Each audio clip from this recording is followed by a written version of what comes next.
I just want to thank everyone for having us here. The NALE Association in this event is something that's so important to Caterpillar, and we've had the honor of being a part of this event for several years now. And I'll tell you, for me, it's a particular honor to be here today. Think back to one of your first jobs you ever had growing up. How did that job shape you? How did it change the way you look at things?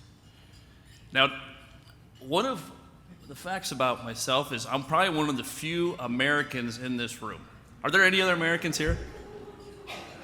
There's one over there in the corner. So before you boo me off the stage, I did have the pleasure and the honor of living in Edmonton, Canada for 3 years. Do we have anyone from Edmonton here? We got a few. All right, Edmonton. Well, it's an honor to be here in particular because I think back to one of those first jobs I ever had. And it was actually on a tree farm in central Illinois. That tree farm was in Mount Zion, Illinois. And no, that's not Winnipeg. But believe it or not, we had a lot of snow down there. In the summer, it was hotter than heck. You're sweating your butt off. And when I look back on those times working on that tree farm, you got to remember, I was probably 13, 14, 15, 16 years old. And in the winter, in particular, we had a lot of Christmas trees. And so the families would come into the farm, and, everybody wanted to have their Clark Griswold moment. Bring the family around, take the photo. So I would go out with the customers, find that perfect tree, and then you got to cut it down. Now, I'm not a very big guy. You can see there's not a lot of muscle underneath this suit. I'm about as thin as they come. Now think of what I looked like when I was 15 years old, 14 years old. And I got to cut down a tree in front of this customer. Now not only that, we did not have a chainsaw. Nope, we used a traditional saw. And you better believe most of those saws were dull as they get. So the key was to be the first one there in the morning to make sure you had that sharp saw. If you didn't, you just hoped and prayed that the customer took their family and walked away. Because otherwise, you're laying on the ground, you're sawing in the most awkward position possible, but if they walked away, you'd take about 10 steps back, look around, make sure no one's looking, and you'd run forward and you'd tackle that tree over. And that's how it would tip over. And I think back on that, apparently, back then, it was hard for the landscape industry to find good people, even back then. But I'll tell you, after that, eventually I came to work for Caterpillar. And my perception of Caterpillar at the time is big equipment. Big equipment, don't care about the small customers, don't care about the landscape industry, big with mining. Ironically, that machine you see right there, that's made in my hometown. It's a 797. The tires are 10 feet in diameter, 12 feet in diameter. It is true. We do have a lot of people that focus on the big iron. That's our bread and butter. That's what our company was founded on. But the truth is we've got a lot of people at CAT that focus on a number of different divisions, a number of different segments. Now, I'm living proof that there's a lot of us at CAT that focus on the landscape industry. It's all I've done for the last 17 years. I've focused very much on the smaller equipment. We call it the Building Construction Products Division. Skid steers, mini excavators, compact wheel loaders, small wheel loaders. Landscaping is huge. Now, over those 17 years, I've had the privilege of working all around the world with customers. I've had the privilege of working with dealers all around the world. And I've done a lot of product development. And most recently, I was involved with the new mini excavator. I don't know if any of you have purchased a mini excavator recently, but something like that, it takes a lot of time to development, and we very much involve landscapers for feedback. And it's tough because when I think about people who are operating our machines, how many operators do I have in this room? How many people operate equipment? That's awesome. And if I think about that, you've got some operators, they don't need all the frills. They just want to get in. They just want to get the job done. They just need to be able to lift what they need to lift, dig what they need to dig. You've got some people out there that it is their office. They spend every waking minute there.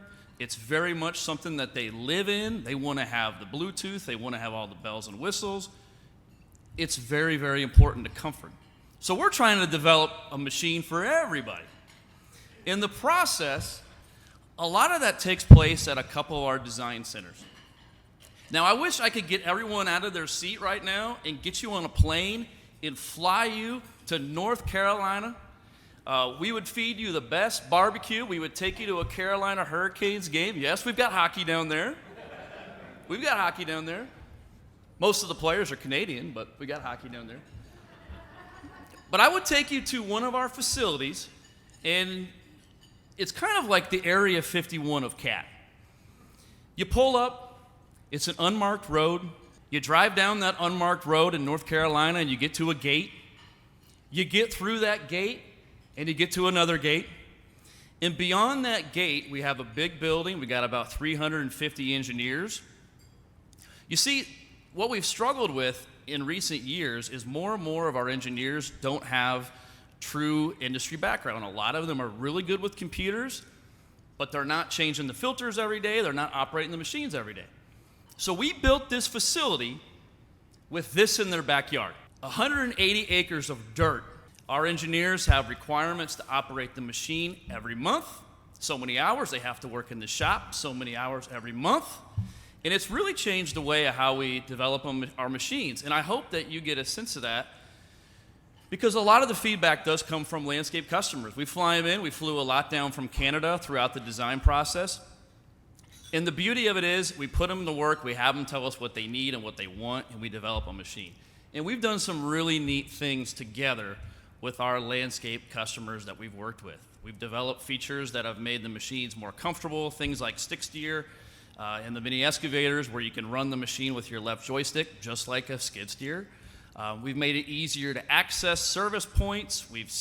They've told us they wanted more comfort. We've had sealed and pressurized cabs. You know, heck, I was out talking during the cocktail hour. I keep on hearing from people that it's tougher and tougher to find good operators. You know, that's one of the benefits we have at CAT with we've got the wide spectrum of machines. We can take a lot of that technology that's in our bigger machines, and we're bringing it down to the machines that are smaller in nature, things like remote control, safety features that we have in our larger machines, things like being able to see your depth without having to leave the cab. So we're doing a lot to try to take the reliance on extra people on the job site to try to make it more, to make it easier to do business for you guys. Now, it was so fun to develop that next-gen mini excavator. We actually have one outside when you come into the hotel. If any of you would like for us to take you down there and show it to you, we'd love to. And then to come full circle, we actually launched that mini excavator in front of a crowd of landscapers at the Green Industry Expo down in Louisville, Kentucky. So the landscape industry has been very critical for us. Now, it's one thing for us just to build a machine. That doesn't matter how good that machine is at the end of the day if you don't have the support. So in our room here today, I want to recognize we've got members from both dealerships that cover Canada. They're truly our partners. If I could get the guys from Battlefield and Finning, if you guys could stand up for a moment, just so people could see who you are.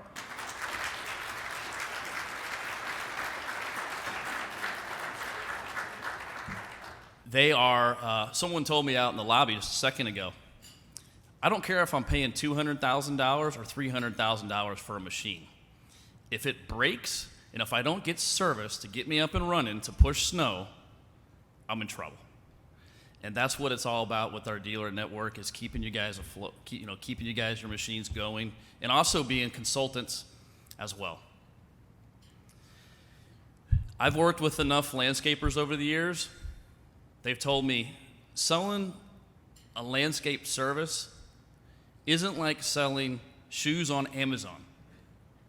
It's a relationship business. It's face-to-face. It's building trust. Our clients and their families have to trust that we're going to get the job done. And it's no different for you when you look at your suppliers. You've got to trust them. And I'm going to tell you, Caterpillar, Battlefield, and Fitting, we got your back. We got your back. Now, if I look at the Canadian landscape industry, it's huge. It's critical. It's a huge focus for us at CAT. If you think about it, if you look at the numbers, in North America, about 6% of the population in North America lives in Canada. A very proud 6%. 20% of the construction machines that are sold into the landscape industry are sold in Canada. So you are a very progressive market when you look at how you do the jobs and how you use the machines, and we really thank you for that.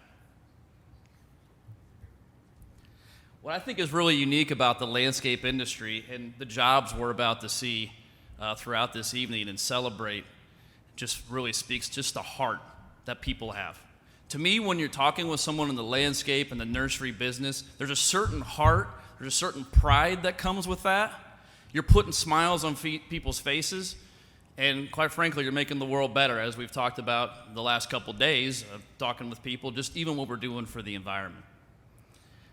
Now, if I think back to when I used to work on that tree farm, people were always shocked when I would tell them that Christmas trees don't grow straight and perfect by themselves. They have no idea the work that goes into bambooing in the summer, shearing the trees throughout the summer and the fall, all the work you do in the winter. There's so much sweat equity that gets put into your jobs day in and day out. But at the end of the day, it doesn't matter if that Christmas tree is going to show up in someone's living room with toys under it. You're putting a smile on a kid's face in that moment, and you're also putting a smile on that family's face when it shows up in a park. So on behalf of Caterpillar, on behalf of the 100,000 people that work at CAT, and on behalf of the 150,000 people that work in our dealer network, I just want to thank you for being a very small part of your journey to make the world a better place. Thank you very much.